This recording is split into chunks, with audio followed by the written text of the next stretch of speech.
Let's move on to this wild story that clearly it looks like you've been working on for maybe over a year now. Jai Zeitlin, who was running the parent company of Coach, looked like he was having a successful career, but once you peeled it back, Bill, it was quite something else. How did you get started working on it? And maybe just tell the audience what happened here. So last September, Andrew, Jai Zeitlin was named the CEO of Tapestry, which is the parent company of Coach. He'd been on the board of Tapestry/Coach for 14 years. He was lead director for a while. He was a former Goldman Sachs partner, speaking of Goldman Sachs. He had his own private equity firm after that.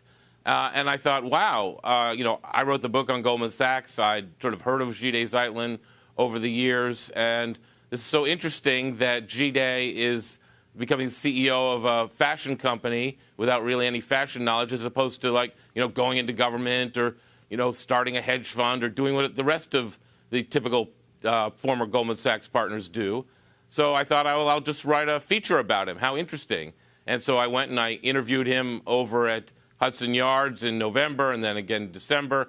And of course, as part of anybody's due diligence for writing a piece about this, you look at the clips, and there was one from 2009 by a guy named Josh Rogan, who's now a Washington Post columnist, about how when Jai was nominated by President Obama to be the #2 at the UN, an American representative at the UN, he ended up withdrawing his name from the nomination after he'd been confirmed by the Senate Foreign Relations Committee for, quote, personal reasons. And in that very brief article by Josh Rogan, it said that he had, quote, lured women into unwanted relationships. And when I asked him about that, I thought, well, that's odd. And then when I asked him about that, he started obfuscating and giving me all sorts of reasons that was a political hit job and that was not true. And then he actually said to me something like, spend an extra month digging into my background. You won't find anything like this ever happening. This is all a political hit job and it never happened. And this isn't fair. And this is the way Washington works. And it's not right. And then you did look into his history, then I did. And you found at least one woman, if not many women, who Yes. he was involved, it sounds like, as a photographer on the side, Yes. luring women into relationships that they were unhappy about. Basically, he used Craigslist. He used a different name called James Green, his middle name is James, and he posed on Craigslist as a fashion photographer using a Hasselblad camera, of all things, and he met Gretchen Raymond, the woman who was much of the focus of the story, at the GM building. He was then renting office space from Perry Capital. Richard Perry was another Goldman Sachs partner.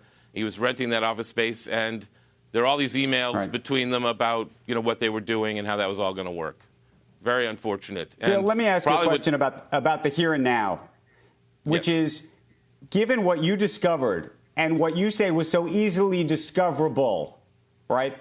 What does this say about the board of Tapestry that hired him, that's overseen him today, and is still on that board, all those members? Yeah, big question, Andrew. Big question about corporate governance. Did they do their due diligence on Jai? I think that familiarity bred, laziness here, unfortunately.